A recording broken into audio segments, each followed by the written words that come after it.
Por el Gracias. Padre, del Hijo, del Espíritu Santo. Amén. Ven, Espíritu Santo, llena los corazones de tus fieles y enciende en ellos el fuego de tu amor. Envía tu Espíritu y todo será creado y renovarás la faz de la tierra. Oh Dios, que has iluminado a tus hijos con la luz del Espíritu Santo, haznos dóciles a tu Espíritu para obrar rectamente y gozar siempre tu consuelo. Por Cristo nuestro Señor. Amén. Amén. En el nombre del Padre, del Hijo, del Espíritu Santo. Amén. Ya, Padre, puede continuar. Gracias. Muy bien. Entonces, como decía, de la 595 hasta la... No tengo aquí. ¿No escucho? 658. Ah, perfecto. Ya, entonces hemos hasta la... Prácticamente estamos hablando hasta el momento de la resurrección de Cristo. Entonces, estamos hablando de lo que hemos celebrado nosotros prácticamente. Voy a poner aquí, caramba, voy a poner, es que no puedo hacer dos cosas a la vez. Estoy cogiendo el celular y estoy intentando pasar la página. Un momento, por favor, este es un problema el día de hoy. A ver, vamos a tener aquí mejor. Aquí lo pongo y aquí es mucho más práctico.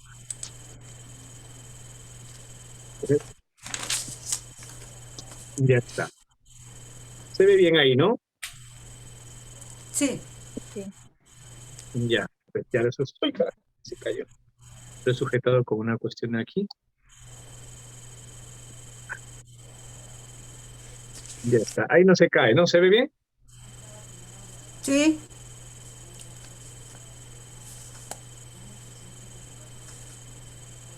Complicación, Dios. La internet en la casa, estoy usando Entonces, bueno, y nosotros, gracias por la paciencia, estimados amigos de Cursillos, ¿ah? La verdad que hoy ha sido un día de estos, se nos va el internet y ahí se nos va la vida últimamente, ¿no? Entonces, hemos visto en la primera sección de Jesucristo, hemos tenido ocasión de ver algunos aspectos. Dijimos por qué el Hijo de Dios es hombre, vimos algunas cosas de la encarnación, ¿no es cierto? Y vemos algunas cosas de la naturaleza, el alma, el conocimiento, la voluntad, y concluimos al final diciendo que es como nosotros, sabe lo que pasamos, y por eso entonces desde nuestro bautismo, Él se une a nosotros y comprende nuestro proceso, comprende lo que nos sucede, ¿ya?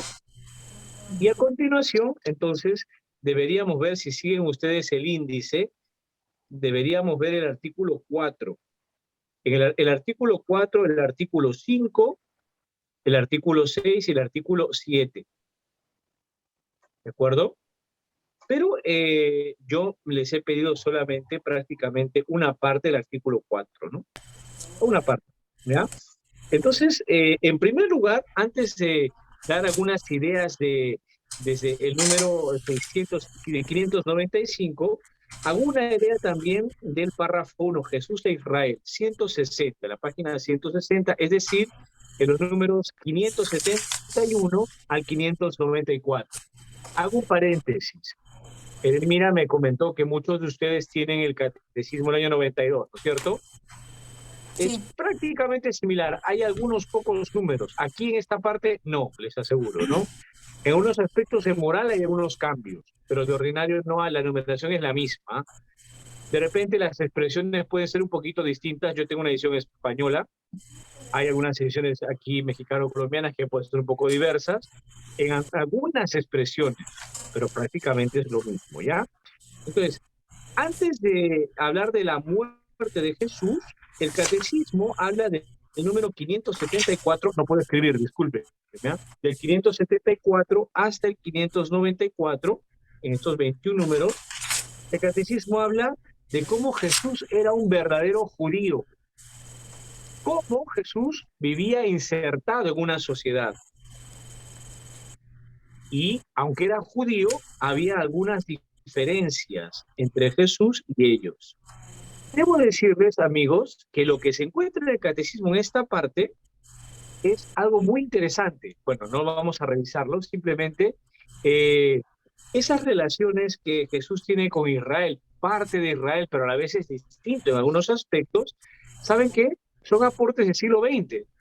¿Por qué? Porque en el siglo XX hay toda una cuestión ahí de arqueología, de narrativa, una serie de cosas, descubrimientos interesantes de la lectura de la literatura de Israel, a un descubrimiento muy grande también de la historia de los judíos y algunos aspectos, y con eso, en la exégesis bíblica, se ha complementado aquí algunas cosas, y lo que vemos en el catecismo es precisamente, amigos, un aporte de la Biblia. Sí, ya aquí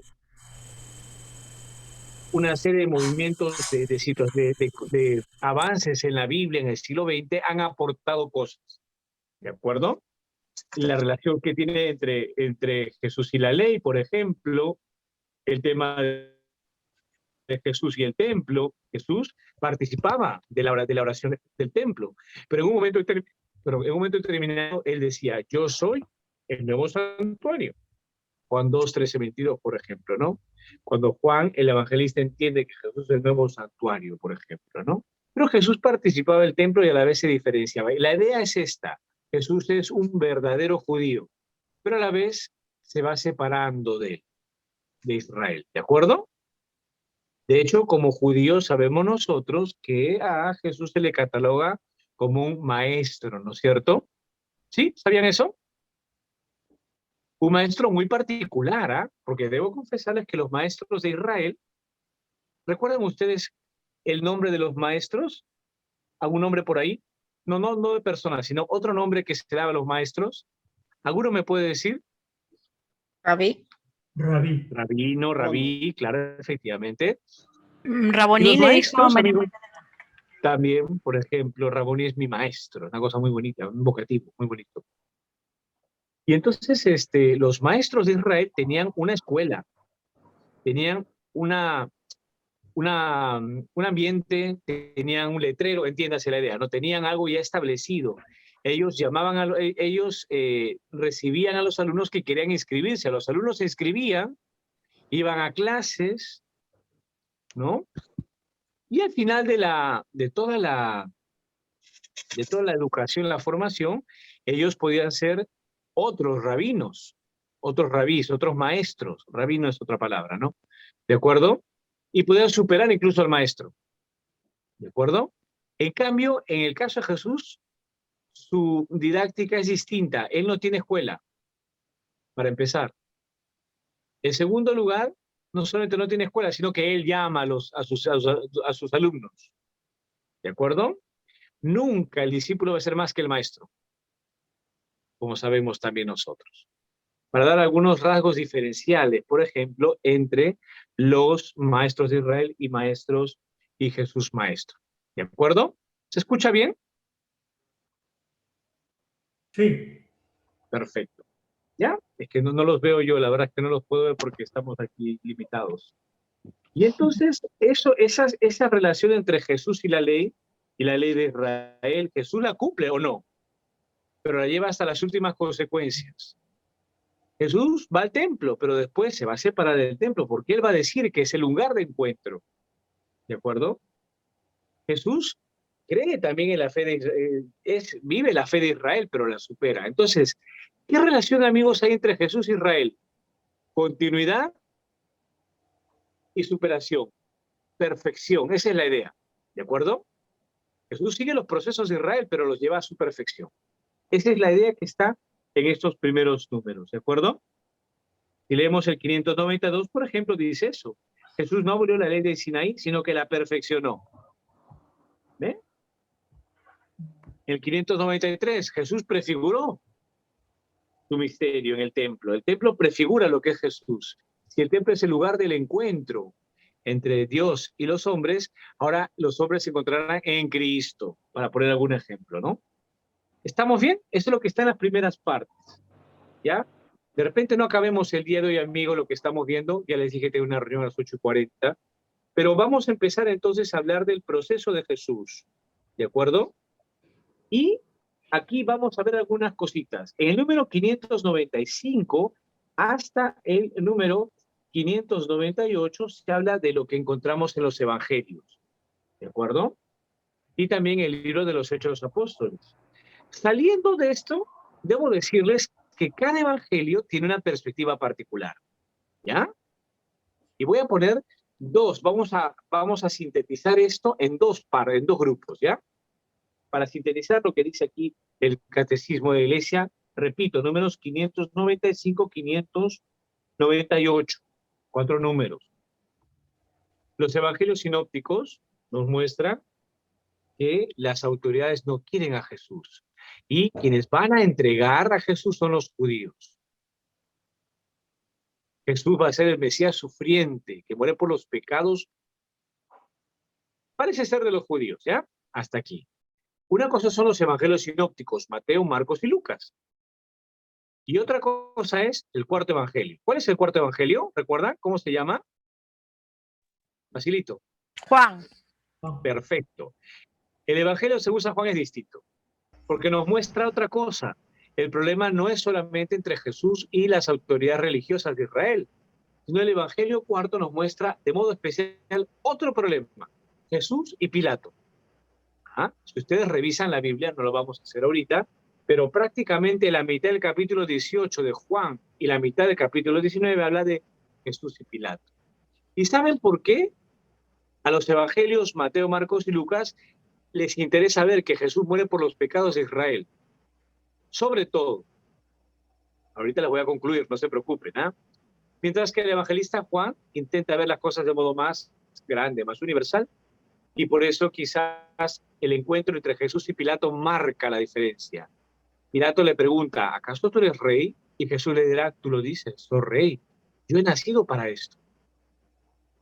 Si Pilato es el que detenta el poder del mundo, Jesús es el otro que tiene el verdadero poder. Entonces el evangelista quiere mostrarles que Jesús va a ser rey y va a morir por todos. Conclusión de lo que estoy diciendo.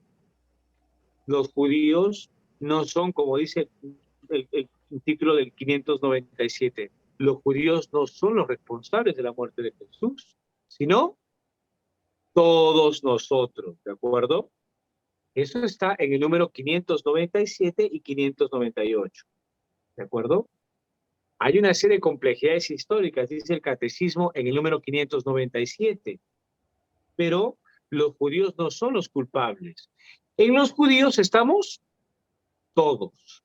Y en Pilato estamos todos.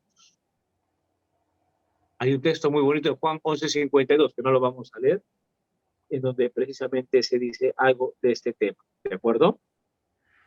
Y miren lo que dice el catecismo en el número 597. Se lo voy a leer tomando aquí un documento que habla del encuentro entre las religiones del Vaticano II. Dice así, tanto es así que la Iglesia ha declarado en el Vaticano II lo que se perpetró en su pasión no puede ser imputado indistintamente a todos los judíos, ni a los judíos de hoy. No se debe señalar a los judíos como reprobados por Dios y malditos, como si tal cosa se dedujera de la Biblia. Yo no sé si ustedes antes, de repente alguno de ustedes recordará, los que son un poquito más mayores que yo, de repente van a recordar que en el Viernes Santo hay unas peticiones universales. Y en una de las peticiones decía, por los pérfidos judíos. O sea, imagínense, ¿no? ¿Qué es pérfido? ¿Saben ustedes qué es pérfido? Perfidia. Malvado. Imagínense ustedes, ¿no? Por los pérfidos. Pero claro, fíjense ustedes, mirando todas estas cosas, la oración de la Iglesia ha cambiado. Se dice por los judíos. Desleal. Claro, pero fíjense ustedes, ¿no? Al final Jesús no muere por los judíos, no muere por todos. Un estudio más exhaustivo de la Biblia nos hace entender que Jesús muere por todos los hombres. A los judíos se les achacó mucho eso, y no es así. ¿Ya? Número 598, todos los pecadores. Y ahí entonces el catecismo de la Iglesia toma precisamente algún texto de la Biblia y sobre todo el catecismo romano. ¿Alguno recuerda qué es el catecismo romano? Clase número 1. ¿Alguien recuerda? El de Roma, padre. No. ¿Alguien por ahí recuerda? No puedo preguntar porque no veo, no puedo ver aquí por este... Ah, sí puedo ver, sí puedo ver. A ver, Héctor. Ah, ya te vi, Héctor. ¿Recuerdas qué es el catecismo romano? Si no, no pasa nada, no pasa nada. Sí, lo mencionó en la primera clase y era uno de los, cuando explicó cómo se fue formando el catecismo actual, ¿no? Claro. Fue, no me equivoco, la primera versión. Sí, la versión del Concilio de Trento, posterior al Concilio de Trento, ¿no? Siglo XVII. Gracias, Héctor. Sí, y efectivamente, tomando precisamente en cómo el catecismo hace continuidad con la Biblia y con la enseñanza de siempre. En realidad, todos somos culpables, y todos los hombres de todos los tiempos, ¿ah? Nosotros fuimos los autores y estábamos, dice el catecismo, en los judíos y en los paganos. Quizás esa perspectiva más universal la tiene el Evangelio según San Juan. Nosotros también la tienen en parte, ¿ah? ¿Ya? Primera idea. Vamos a una segunda cuestión. Eso ya quisiera anotar, amigos, pero como no tengo este problema del día del bendito Internet, entonces no lo puedo hacer. Ese es el proceso de Jesús. Número 1. 2 en Romanos. La otra clase lo vamos a poner, amigos, por favor. Les pido paciencia. Un dilema, ¿no? Ahora más que la luz importa en Internet, ¿no? Qué barbaridad. No somos, en fin. Una reflexión interesante que habría que hacer del tema, ¿eh? Miren ustedes, ¿no? Pero en fin. Dice aquí, la muerte del Redentor a Jesucristo en el designio de salvación. Entonces, la pregunta que nos hacemos nosotros, ¿por qué tenía que morir Jesús de ese modo? ¿No había otros modos de morir? ¿No había otros modos de salvar? Es una pregunta muy parecida, amigos, a la que nos decimos el miércoles pasado. ¿Sí? ¿Por qué nos preguntamos, ¿por qué habría que encarnarse? Si no habría pecado, Jesús se hubiera encarnado, y la respuesta dijimos que parece que sí, ¿no? Y aquí entonces la pregunta es, ¿tenía que morir de ese modo? ¿No habría otros modos de repente? Y a lo mejor, amigos, humanamente hablando, puede ser que sí.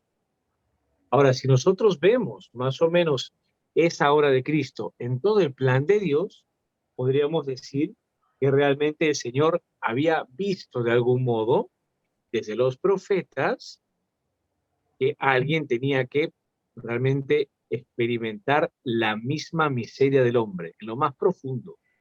Hay un texto muy bonito que se encuentra en el libro de Isaías. Yo quisiera que lo anoten, ¿ya? Aunque de repente no lo vamos a leer, ¿no? Pero es Isaías 52,13. Si pueden, anótelo, por favor. Isaías 52,13, guión 53,12. Creo que no puede escribir Dios. Oh, qué impotencia, debo confesarles, ¿ah? En fin. Isaías 52,13, capítulo 52, versículo 13, guión 53,12. O sea, desde el capítulo 12, del capítulo 52, versículo 13, hasta el capítulo 53, versículo 12. Si ustedes lo leen, es Isaías, ¿ah? Y el profeta prácticamente está pintando a Jesucristo. Prácticamente lo está pintando. Es la lectura que es la primera lectura del día de la celebración de la cruz, el día Viernes Santo. Es una lectura larga, muy bonita. Por sus llagas hemos sido curados. Eran nuestras cargas eran nuestras penas las que cargaba, dice, ¿no? El texto. Entonces, está dentro del plan de Dios. Y la pregunta que se hace la teología, ¿por qué había que pasar eso? ¿Acaso Dios no puede hacer las cosas de modo distinto? Y entonces dice lo que nosotros podemos más o menos explorar, ¿no? Dios quiso participar de la situación más profunda y más dolorosa del ser humano, que es precisamente la muerte y el sufrimiento. No puede ser el pecado, pues es evidente, ¿no? Pero Dios asume las consecuencias del pecado, que son el sufrimiento y la muerte, para salvar desde dentro. ¿De acuerdo? Eso que les estoy diciendo del siervo sufriente de Isaías se encuentra en el número 601. 601, si desean anotar, lo pueden anotar.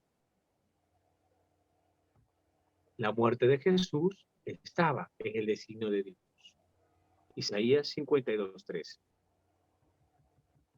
Segundo punto, 602. Cristo asume desde su ser, Dios y hombre, las consecuencias del pecado. ¿Y cuáles son las consecuencias del pecado? El sufrimiento y la muerte.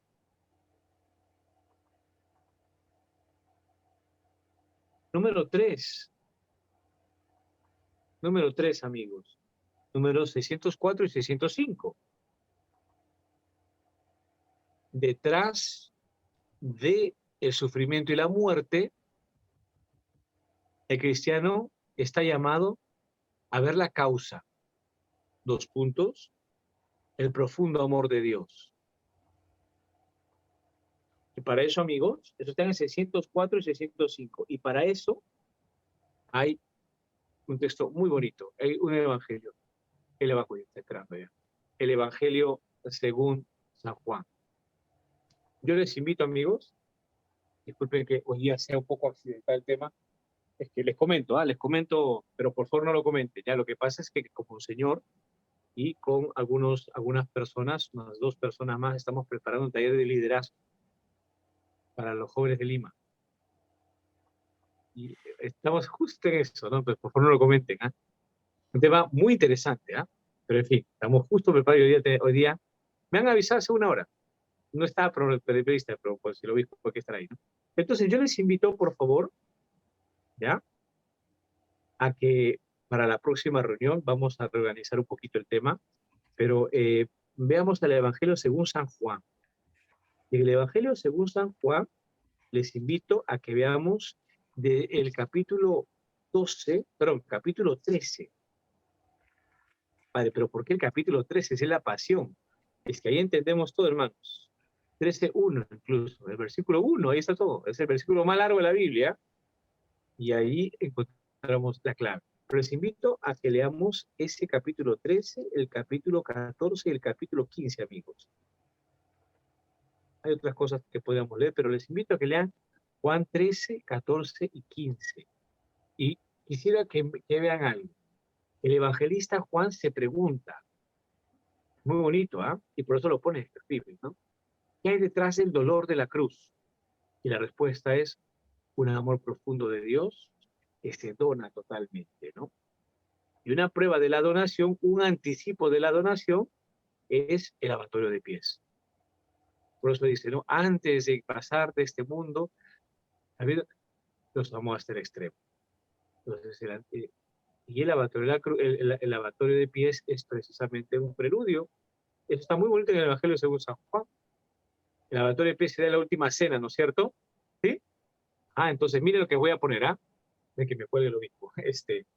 El Evangelio, Mateo, Marcos y Lucas, ven así. Ven esto. Juan ve la otra cara. ¿Se entiende la idea? ¿Y qué hay en la última cena? La Eucaristía y el sacerdocio, y bueno, para el sacerdocio y el lavatorio de pies. Pues caramba. El evangelista quiere mostrarnos que esos 2 son anticipos de la cruz. Y ahí detrás hay un profundo amor de Dios. El evangelista es muy profundo, Juan es profundísimo. Perdón, aparte, bueno, debo confesar que me toca dictar Juan y yo estoy emocionado con Juan. Pero les invito a que lean, por favor, amigos, para la próxima reunión, Juan 13, Juan 14 y Juan 15. ¿Les parece? Sí. Y lo que vamos a hacer la tarea, perdón que tengo que cortar ahorita, está llamando el oído. Juan 13, 14, 15, y entonces, antes de la reunión, vamos a comentar sus apreciaciones. Yo quiero que lo lean, quisiera que lean y que perciban detrás esa idea del amor, que está muy presente. Lo dice, ámense unos, dice, yo soy la vida, ámense los unos a otros como yo los he amado. Y en ese clima de la última cena, amigos, de intimidad, de amor, ahí está la traición también. Porque Jesús sabe que Judas lo va a entregar. Es muy bonito, pero en fin, yo creo que lo hablamos por favor el próximo miércoles, ¿ya? El Señor esté con ustedes. Espíritu. Y la bendición de Dios Todopoderoso, Padre, Hijo y Espíritu Santo, descienda sobre ustedes y les acompañe siempre. Amén. Amén. Amén. Gracias por la paciencia. Entonces, el día miércoles a las 8:30 para terminar esto, ¿ya? Juan 13, Del 14, Padre, 15. del Hijo, del Espíritu Santo. Amén. Del Padre, del Te Hijo, damos gracias, Te damos Señor, gracias, Señor, por todos por los los beneficios que nos has has dispensado. dispensado. A ti A que ti que vives y vives reinas por los siglos de los siglos de los siglos. Amén. siglos. En nombre Amén. del Padre, del Hijo, del Espíritu Santo.